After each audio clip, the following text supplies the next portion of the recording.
বিশেষ করে গার্মেন্টস শিল্প সবচেয়ে বেশি ক্ষতিগ্রস্ত হয়েছে। ফায়ার সার্ভিসের গাড়ি, জরুরি সেবার গাড়ি, আগুন দৃশ্যমান, তার এই অবস্থা থেকে দাঁড়াই থাকতে হলো, সে ঢুকতে পারলো না। আবার ভিতরের গাড়িগুলি আগুন কন্ট্রোলও করতে পারলো না। কার্গো ডিপোটা সিকিউর না, কথাটা কোন অ্যাঙ্গেলে বলছে আমি জানি না। এটা আসলে তো তদন্ত ছাড়া বলা মুশকিল, কারণ আপনি এত বড় একটা অগ্নিকাণ্ডের ঘটনা, কারণ আগুন লাগতেই পারে যে কোনো সময়, কিন্তু আগুনটা যেভাবে ম্যানেজ করা উচিত ছিল বা নর্মালি জনমনে এই ধরনের একটা বিভ্রান্তি মানে এবং নানান যে জল্পনা কল্পনার যে অবস্থা, মানে চারিদিকে জল্পনা কল্পনা হচ্ছে যে এটাকে নাশকতা কিনা, এই বিষয়টার কারণ হলো আমাদের কিছু দুর্বলতা হইতে পারে। কারণ একটা এয়ারপোর্টে সাধারণত যেই ধরনের ওয়েল ট্রেন্ড এবং ফায়ার ফাইটিং গ্রুপ থাকার কথা, এবং দৃশ্যটা আমাদের কাছে কাগজে কলমে এবং সিভিল এভিয়েশন কতদিন আগে অনেক দামি গাড়ি ক্রয় করেছেন, আমরা জানেন সবই। তা সুতরাং ওই অনুযায়ী যেহেতু অ্যাকশনটা হয়নি, তখন অটোমেটিকই জনমনে একটা প্রশ্ন আসছে যে এটা নাশকতা কিনা বা কোনো প্রি প্ল্যান কিনা। এটা তো হওয়ার কথা নয়, কারণ এখানে রাষ্ট্রের এতগুলি এজেন্সি কাজ করে। তারপরেও যেহেতু জনমনে এই ধরনের প্রশ্ন আসছে, এই জিনিসটা মাথায় রেখেই আমার মনে হয় তদন্ত করা উচিত, যে এটা গাফলতি হইতে পারে অথবা নাশকতা হইতে পারে। যাই হোক, তো এটাকে প্রপারলি ডিটেক্ট করে যেন আইনের সর্বোচ্চ আওতায় এনে এটার বিচার করা হোক এবং ভবিষ্যতে যেন এই ধরনের ঘটনার অবতারণা না হয় সেই ব্যাপারে মনোযোগ দেওয়া উচিত বলে আমি পার্সোনালি মনে করি। নীল নকশা বলে আমাদের সংবাদ বিজ্ঞপ্তিতে বলা হয়নি, বলা হয়েছে এটাকে মাথায় রাখার জন্য, কারণ চারিদিকে রাজনীতি অস্থিরতা, তারপরে আন্তর্জাতিক বাণিজ্যের যে কম্পিটিশান, তারপরে আমেরিকাতে যে গার্মেন্ট, বিশেষ করে গার্মেন্টস শিল্প সবচেয়ে বেশি ক্ষতিগ্রস্ত হয়েছে। আপনার আমেরিকাতে যে ট্যারিফ, আমাদের কম্পারেটিভলি আমাদের প্রতিবেশী দেশগুলি থেকে আমরা অনেক এগিয়ে আছি ট্যারিফের মানে রেটের দিক দিয়ে।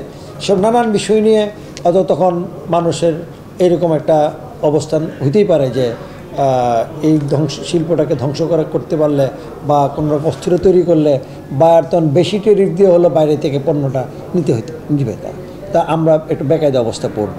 সুতরাং বিষয়টা এর আগেও কয়েকটা আগুন গত কয়েকদিনে বেশ কয়েক জায়গায় আগুনের সৃষ্টি হয়েছে। সুতরাং এটা নিয়ে জনমনে একটা প্রশ্ন আসছে। সুতরাং আমরা বলছি যে এটাকে মাথায় রেখে যেন আমরা তদন্ত কাজটা করি, বিষয়টা এরকম।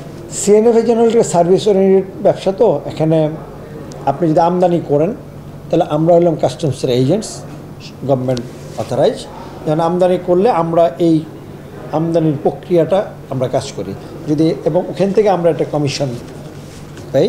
কিন্তু যেহেতু আপনার আমদানি বন্ধ, তা সুতরাং তা আমার তো কোনো কাজ নাই, তা আমার তো বিজনেস টোটালি স্টপ। এবং এই ঢাকা এয়ারপোর্টের যে আমার প্রায় 2000 সিএনএফের এবং এখানে প্রায় 8 থেকে 10,000 লোক রেগুলার কাজ করে, সিএনএফের লোক প্লাস এই যে ট্রান্সপোর্ট দেখেন আপনি, ট্রান্সপোর্টের লোক, তারম্বকের লেবার, কত মানে আশেপাশে অনেকগুলি সংস্থা সংগঠন কাজ করে এখানে, সবাই তো বেকার। এবং হয়তো এমনও লোক আছে, ম্যাক্সিমাম লোকই আজকে রুটি রুজি না হইলে তার ঘরে ভাত নাই। সুতরাং এরকম লোকের সংখ্যা অনেক।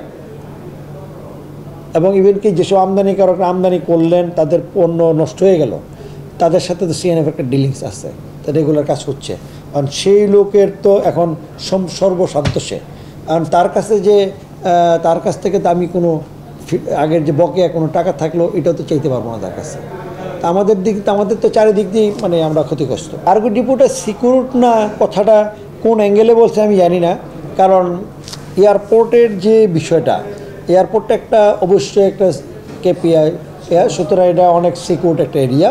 তবে কার্গোটা কমপ্লেক্সটা একটা সার্টেন পিরিয়ড এলাকা পর্যন্ত, সার্টেন এরিয়া পর্যন্ত আমাদের লোকজন যেতে পারে, এরপরে আর তার আর অ্যাক্সেস নাই। কারণ ওটা আবার অন এয়ার প্লেস, যেখানে প্লেন ওঠানামা করে, রান করে, মুভ করে, স্টে করে, ওইখানটা জায়গাটা অবশ্যই সিকিউর আছে। এই ব্যাপারে আমাদের কাছে ইনসিকিউর মনে হয়নি। এরা হলো মানে ফায়ার সার্ভিসের যে ইনার একটা টিম আছে, যারা সিভিল এভিয়েশনের এয়ারপোর্টের ফায়ার ফাইটার যারা আছে, এটা তো এয়ারপোর্টের ভিতরে অবস্থান করে। আগুনের খবর পেয়ে বাইরে থেকে যে গাড়ির দুইটা আসে, 2টা 14-তে আগুন লাগে, 2টা 40-এ তারা 8 নম্বর গেটে এসে অবস্থান করে, ঢোকার জন্য অনুমতি চায়। তো এটা একটু সবাই একটু অবাক হয়েছে যে ফায়ার ফাইটারদের মানে ফায়ার সার্ভিসের গাড়ি, জরুরি সেবার গাড়ি, আগুন দৃশ্যমান, তার এই অবস্থা থেকে দাঁড়ায় থাকতে হলো, সে ঢুকতে পারলো না।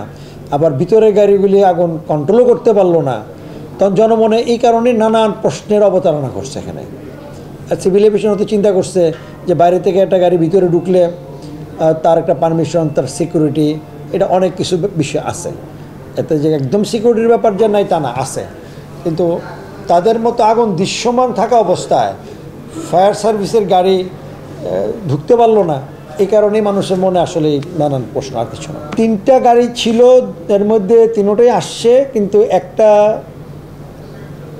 ছিল না, মানে কাজ করার মতো সচল ছিল না। তো সুতরাং আর 2টা ছিল। তো 2টার কাজ করতে হলে যেই জায়গায় আগুন লাগছে, এখন তদন্ত করলে বেরিয়ে আসবে যে ওখানে আগুনটা তারা স্প্রে করে কেন নিভাইতে পারলো না। আমাদের যে অভিজ্ঞতা, বিগত জীবন দিনের অভিজ্ঞতাতে এই খুব ভালো না আমাদের অভিজ্ঞতা।